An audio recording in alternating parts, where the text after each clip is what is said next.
I am proud to create him Prince of Wales. With Catherine beside him, our new Prince and Princess of Wales will continue to inspire and lead our national conversations. Une exclusivité royale fait la une des journaux et bouleverse la monarchie. Dans un geste surprenant, le roi Charles a commencé à accorder subtilement à William et Kate davantage d'autorité sur les responsabilités royales, tout en se retirant de la scène publique. Les indications sont claires, selon des sources bien informées. Le prince et la princesse de Galles sont bien plus que de simples héritiers du trône. Ils se comportent comme si leur règne avait déjà commencé. Le palais se prépare à la fondation royale, qui pourrait constituer le plus grand changement de pouvoir de l'histoire royale, et rapporte que la reine Camilla a été exclue des décisions importantes.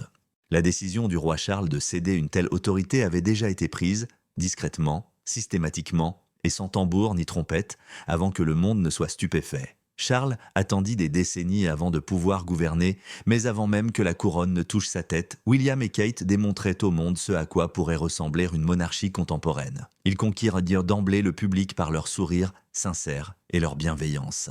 Ils n'étaient pas seulement des successeurs, ils représentaient une toute nouvelle génération de monarques, réinterprétant la tradition au lieu de la perpétuer. En 2011, le monde a assisté à bien plus qu'un simple mariage royal. William et Kate se sont unis. Il y avait un changement, leur sourire n'était pas préparé, leur regard n'était pas artificiel. Des millions de personnes pensaient que la monarchie pourrait changer grâce à la sincérité de leur dévouement. L'idée que la monarchie puisse réellement représenter le peuple qu'elle servait fut acceptée pour la première fois depuis des décennies. Au cours des années suivantes, ils démontrèrent qu'ils étaient bien plus que de simples personnalités appréciées. La Fondation royale est une création durable, une œuvre humanitaire devenue l'une des branches les plus puissantes de la monarchie, s'attaquant à des domaines qui échappaient jusqu'alors au contrôle royal, comme la toxicomanie, la santé mentale, le développement de la petite enfance et la conservation. Catherine, en particulier, a brisé des barrières tacites. Elle a touché une corde sensible dans le monde entier en évoquant les difficultés d'être parent malgré l'opulence de la vie royale. Elle a précisé que le rang royal ne dispense personne des difficultés émotionnelles de la vie de famille. William n'a pas hésité à exprimer ouvertement sa tristesse, évoquant la mort de sa mère, la princesse Diana, d'une manière qui semblait sincère et émouvante. Selon des sources bien informées, le roi Charles a perçu tout cela, non seulement en tant que parent, mais aussi en tant que futur roi. Il a constaté que le public était attiré par William et Catherine, non seulement parce qu'ils étaient de fascinants, mais aussi parce qu'ils étaient dignes de confiance. Ils constituaient désormais le cœur émotionnel de la famille royale. Charles comprit peu à peu que la tradition seule n'était pas le seul moyen d'assurer le destin de la monarchie. Elle résidait dans la capacité d'adaptation et de connexion, et personne n'en était un meilleur représentant que Guillaume et Catherine. Des années d'observation allaient enfin mener à cette révélation qui allait aboutir à un choix extraordinaire. Pourtant, peu de gens à l'époque auraient pu prédire l'étendue de l'autorité qu'il leur accorderait finalement sur le trône. La relève de la garde.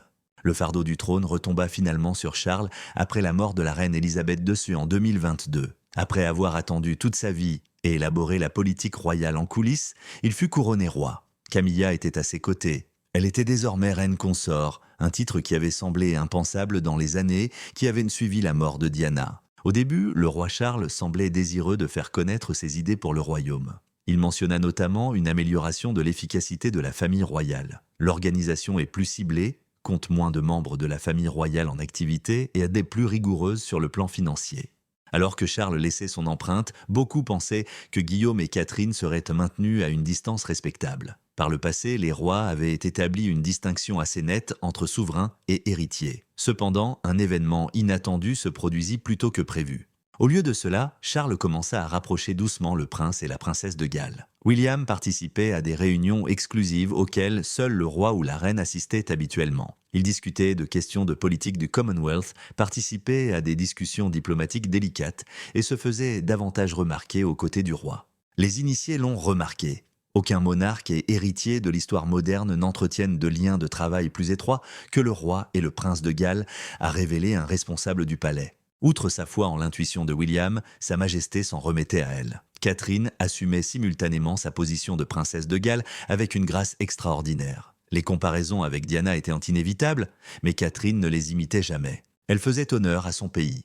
Son sang-froid inébranlable, sa profonde compassion et son engagement indéfectible au service de la nation faisèrent d'elle une princesse à part entière, et non une simple héritière d'une tradition. Charles, quant à lui, observait autre chose. Les gros titres, les réactions du public et les sondages silencieux véhiculaient un récit cohérent. La population appréciait bien plus que William et Catherine.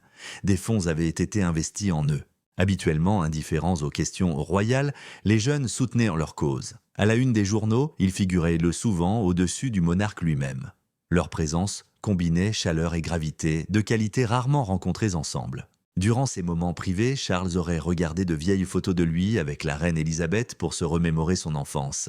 Peut-être plus que quiconque, il savait ce que signifiait attendre dans le noir. Il se souvenait de la frustration d'avoir beaucoup d'idées sans pouvoir les mettre en pratique. Et une idée commença lentement à germer. Elle se développerait progressivement et silencieusement jusqu'à devenir impossible à ignorer. Et s'il existait d'autres options que la traditionnelle passation de pouvoir réservée au décès ou à l'abdication d'un monarque? Et si nous n'avions pas à attendre l'avenir? Le palais est dans l'ombre. Cependant, une légère tension s'était déjà installée au palais de Buckingham en janvier 2023, avant même que les préparatifs ne soient entrepris. Le public ne voyait que des sourires soignés et des coiffures impeccablement manucurées. Mais en arrière-plan, l'anxiété montait. Une brève déclaration fut faite au début. Une opération abdominale serait programmée pour la princesse de Galles. Au-delà du flot de vœux, on sentait, non exprimé mais indéniable, que quelque chose de plus important était caché. Par la suite, le palais fit la révélation tout aussi inattendue que le roi Charles lui-même suivrait un traitement médical. Soudain, deux des plus hauts dignitaires de la famille royale allaient devoir subir des interventions médicales. Cela semblait anormal. Quelques semaines plus tard, Catherine était complètement disparue du public. Pas de date, pas de photo, pas même une apparition. Les spéculations ont fusé en ligne. Que lui était-il arrivé ? Qu'est-ce qui a retardé sa convalescence? Puis le pays a été stupéfait et les spéculations ont été dissipées. Un message vidéo intime de Catherine. Elle expliquait qu'après son opération, un cancer avait été diagnostiqué et qu'elle avait discrètement commencé un traitement. Ses mots étaient élégants et sa voix calme, mais le sens caché était évident. La situation était dangereuse, elle affirmait être en bonne santé et gagner en force chaque jour. Cependant, les spécialistes de la famille royale ont su interpréter les connotations profondes qui sous-tendaient de son assurance. Aucune stratégie n'avait été élaborée pour sa disparition. Tout avait changé avec le diagnostic. Peu de temps après, une autre découverte surprenante a fait surface. Le roi Charles a également développé un cancer. En quelques semaines seulement, l'avenir et le cœur symbolique de la monarchie ont été bouleversés. Loin des caméras et des conférences de presse, cependant, quelque chose de surprenant se préparait. Malgré leurs problèmes de santé, Charles et Catherine ont commencé à passer du temps ensemble au calme, notamment grâce à des visites exclusives des résidences royales et des cabinets médicaux. Ces brefs échanges se sont transformés en discussions plus approfondies et plus substantielles. Charles a gentiment interrompu Catherine lors d'une de ses visites, alors qu'elle était censée exposer une nouvelle vision des activités de santé infantile qu'elle comptait mettre en œuvre une fois rétablie. Il leur a dit de ne pas attendre. « Dites-le-moi tout de suite. Commençons. » Malgré sa simplicité, certaines sources affirment que cette interaction a marqué un tournant. Charles assimilait les informations au lieu de se contenter d'écouter. Il percevait chez Catherine une détermination sans faille, doublée d'une grande persévérance. William, jonglant entre responsabilité parentale, responsabilité royale et soutien silencieux, attira son attention, non pas comme un futur successeur, mais comme un dirigeant actuellement en proie aux flammes. Une vision nouvelle commença à prendre forme dans les couloirs silencieux de la convalescence. Non par convention, mais par nécessité, par mémoire. Longtemps gouvernée par la coutume et le temps, la monarchie s'apprêtait à connaître le changement le plus important depuis des générations. Mais il y aurait de la résilience, de l'introspection et une prise de conscience royale que personne n'avait anticipée auparavant. Remettez-vous sous les projecteurs. Pendant la transition de l'hiver au printemps, la famille royale a connu une période de silence prudent. La vie publique ralentit, les engagements officiels furent réduits. Le pays attendait tranquillement des signes de reprise, habitué à la régularité et aux assurances de ses dirigeants royaux. Puis le silence fut troublé par la parade des couleurs. Catherine était de nouveau là, sur le célèbre balcon du palais de Buckingham. Elle semblait beaucoup plus mince, son sourire plus discret qu'éclatant, mais puissant et présent. William, qui se tenait à ses côtés, était à la fois fier et encourageant. George, Charlotte et Louis, leurs enfants, lui faisaient un signe de la main joyeux, une famille retrouvant quelque chose temporairement perdu. La réaction du public fut électrisante. C'était de l'admiration plutôt que du soulagement. En public, une femme ayant vécu une expérience intime, traumatisante et à laquelle on pouvait s'identifier a reçu une réaction très humaine. Plus tard dans la journée, le roi Charles est apparu, toujours là, mais plus mince et plus silencieux. Bien que moins connu, son combat avait été tout aussi sincère. Cependant, il y avait une différence dans son attitude. Ses proches parlaient d'une nouvelle clarté, non pas de faiblesse, mais de calme. La confrontation avec la mort conduit souvent à cette compréhension. Charles avait consacré de nombreuses heures à réfléchir au devoir, à l'héritage et à l'organisation qu'il dirigeait désormais durant ses mois de thérapie. Il avait personnellement constaté l'acceptation sans réserve de William. Comment Catherine est restée le centre émotionnel de la monarchie malgré sa maladie. Et comment, en travaillant ensemble, ils ont uni le pays non par prétention à la domination, mais par compassion et courage. Le prince et la princesse de Galles ont partagé une période de palais, et leur attitude a profondément touché sa majesté. Non seulement par honneur, mais aussi par mission. Les préparatifs avaient recommencé en coulisses. Rencontres subtiles, conseils juridiques et conversations nocturnes entre un père et son fils allaient finalement modifier le caractère du règne royal. Il s'agissait de changements fondamentaux et non de gestes cérémoniels. De plus, l'opinion publique sur Guillaume et Catherine s'améliora à mesure que Charles prenait des décisions réfléchies. Ils étaient devenus des personnalités publiques, non seulement en tant qu'héritiers, mais aussi en tant qu'icônes résilientes, fruit de leur combat commun. Le bref discours de Catherine lors de l'inauguration d'un centre de cancérologie pédiatrique s'est transformé en un moment poignant. Selon elle, les obstacles les plus difficiles peuvent parfois apporter des récompenses surprenantes. J'ai découvert qui vous soutient dans les moments les plus difficiles et combien chaque jour est précieux. En entendant ces remarques, Charles y vit un reflet de sa propre expérience. Il comprit que la monarchie n'avait plus besoin d'attendre l'avenir. Elle était déjà là, quantifiée par ses actes et sa présence plutôt que par son âge ou son statut. Ainsi, les tensions au palais s'accrurent à nouveau à l'approche de l'automne. Non pas par détresse, mais par attente. On observa que le secrétaire confidentiel du roi assistait à des réunions d'information nocturnes. Les équipes juridiques royales ont réagi avec une rapidité inhabituelle. Catherine, William et Charles ont également été vus ensemble plus souvent. Promenades, discussions à huis clos et, plus révélateur encore, apparitions sans Camilla. Un changement s'opérait, un changement qui n'était plus une rumeur, ni un événement, ni une réalité. Tout a changé grâce aux éloges. Au lieu d'un bouleversement majeur, le public a été accueilli par un moment de sombre cérémonie en avril 2024, après des mois d'inquiétude quant à la santé et au destin de la famille royale. Inédit en son temps et en son importance, cet ordre prit la forme de 2 distinctions royales plutôt que de discours au balcon ou de diffusion nationale. Le prince William fut officiellement nommé grand maître de l'ordre du bain par le monarque Charles III lors d'une investiture secrète au château de Windsor. Le monarque avait déjà porté ce titre. Traditionnellement décerné à un membre haut placé de la famille royale, cet ordre est l'une des plus anciennes traditions chevaleresques de Grande-Bretagne et récompense les services exceptionnels rendus à la reine et à la nation.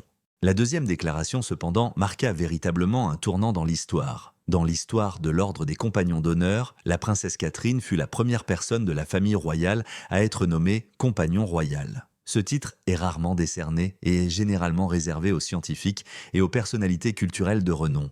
Sir Paul McCartney et Sir David Attenborough, par exemple. L'inclusion de Catherine a été annoncée publiquement. Ses contributions à l'activisme social, à la santé mentale et au développement de la petite enfance sont non seulement louables, mais elles révolutionnent aussi le pays. Ces nominations ne se résument pas à une simple cérémonie. Elles constituent un signal du roi indiquant que Guillaume et Catherine sont non seulement ses successeurs, mais aussi ses collaborateurs pour déterminer l'avenir de la monarchie, selon un journaliste royal. Les distinctions ont été prononcées dans un moment chargé d'émotions. Catherine, tout comme Charles, suivait un traitement contre le cancer. Ils exerçaient leur métier avec plus de prudence et faisaient moins d'apparitions publiques. Le prochain chapitre de la monarchie, cependant, s'écrivait durant ces mois de silence. Non pas par des démonstrations spectaculaires, mais par des décisions symboliques sur qui devait être chargé de quelle tâche. Le public a assisté à un partage lent et délibéré des responsabilités, important même en l'absence de transfert officiel de l'autorité constitutionnelle. Guillaume participait désormais davantage à des événements et rassemblements officiels à l'étranger en tant que représentant de la monarchie. Catherine retournait non seulement au travail, mais elle influençait également le dialogue national sur les familles et les enfants. Selon des sources proches du palais, le roi avait commencé à rencontrer régulièrement Guillaume et Catherine pour discuter de stratégie. L'avenir de la couronne était de plus en plus souvent discuté par un petit groupe de 3 personnes concentrées. Selon un haut conseiller, il s'agit d'un rééquilibrage plutôt que d'une régence. Charles n'avait pas démissionné, mais il s'était suffisamment retiré pour permettre l'émergence d'un nouveau style de leadership caractérisé par une fermeté discrète, de l'empathie et une pertinence contemporaine. Une nouvelle dynamique est née de ce changement. Une monarchie collaborative dirigée par 3 personnes.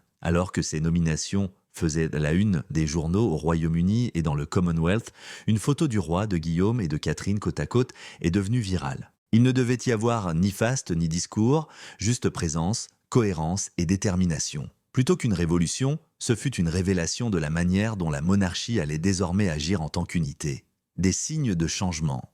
Début octobre, les signaux n'étaient de plus aussi subtils. Le palais conservait sa façade rutilante, mais ceux qui y prêtaient une attention particulière le sentaient. Un changement de pouvoir s'opérait subtilement. Tout a commencé par une erreur de planification. Le prince William s'est vu confier, contre toute attente, la responsabilité de 3 engagements diplomatiques de haut niveau, habituellement confiés à la reine. Il ne s'agissait pas de simples affaires courantes, ni de coupures de ruban protocolaires. Ces conversations portaient sur le commerce, les questions délicates du Commonwealth et les dirigeants mondiaux. Toujours sensibles aux subtilités, les observateurs royaux se sont interrogés. Pourquoi à ce moment précis ? Catherine a été vue arriver au palais de Buckingham au même moment pour une série de réunions privées avec les principaux conseillers du monarque, et non avec le roi ou le prince William. Elle est entrée seule. Elle y a passé des heures. Sans rien dire, elle est partie. Il s'agissait d'un engagement direct presque sans précédent pour un consort royal. Des rumeurs ont commencé à circuler. Selon un document interne ayant fuité, les fonctions royales connaîtront un changement majeur l'année prochaine. La rumeur courait que le roi Charles était sur le point de se retirer. Était-ce dû à des problèmes de santé ou à un geste plus calculé ? « J'ai couvert la monarchie pendant plus de 30 ans, a déclaré un journaliste royal chevronné. Je n'ai jamais rien vu d'aussi strictement réglementé. Le travail juridique, le silence des principaux conseillers et les changements d'étiquette semblent tous d'une importance capitale. Puis vint Noël, événement traditionnel et symbolique à Sandringham. Cette année, cependant, la coutume prévalut. Catherine et William furent les premiers à arriver.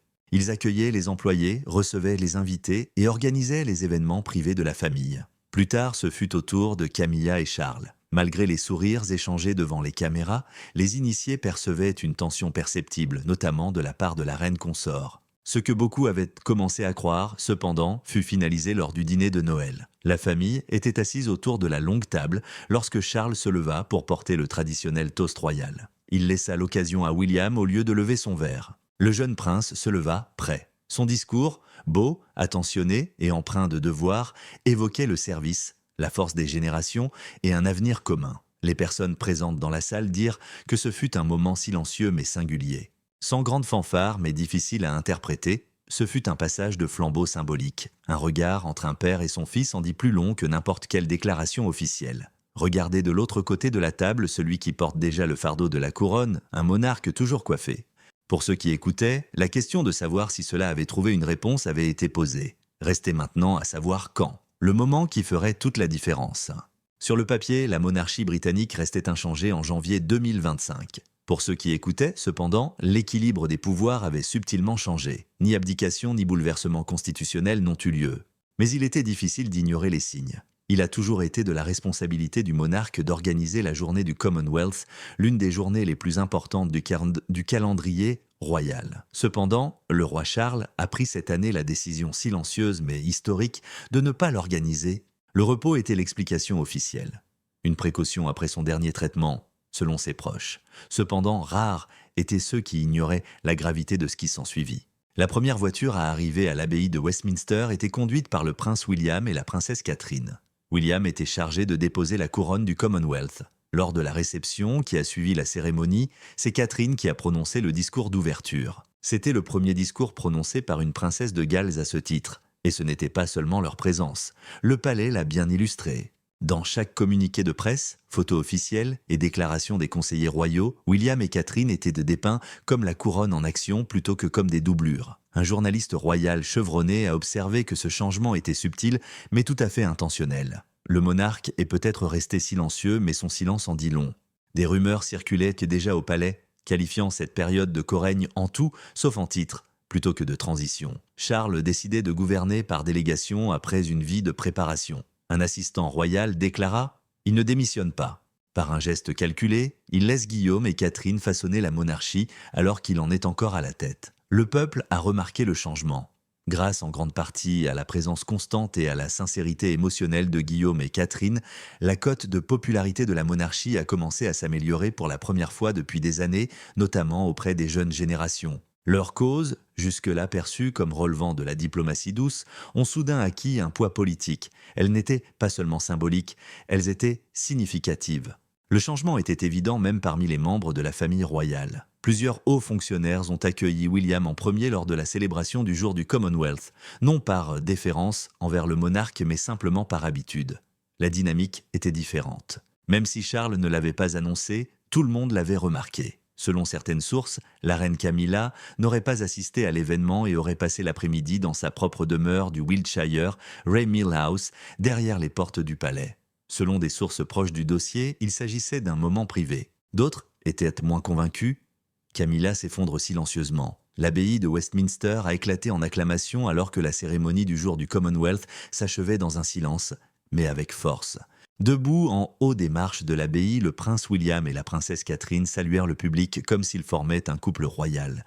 La foule et les médias en prenaient note. Il semble que la reine Camilla, absente, ait fait de même. Près d'un an après son mariage avec Charles, elle s'était rendue à la cérémonie. Les assistants royaux ont cependant confirmé qu'elle avait décidé de rester cette fois-ci dans sa propre demeure, Ray Mill House. Officiellement, il s'agissait d'un moment de repos. Cependant, des personnes à proximité du palais ont fourni un récit plus nuancé. Une source a affirmé avec délicatesse que la reine n'était pas malade. Cette année, elle pensait simplement que ce n'était pas sa place. On disait que c'était une révélation plutôt qu'un ressentiment. Aux côtés de Charles, Camilla avait essuyé en silence les critiques publiques pendant des décennies, avant de finalement gagner le respect. Cependant, au plus fort du développement de la monarchie, l'attention s'était déplacée et ne revenait pas en arrière. La source a ajouté qu'elle avait le sentiment d'avoir été mise à l'écart, mais qu'elle n'était pas contre William et Catherine.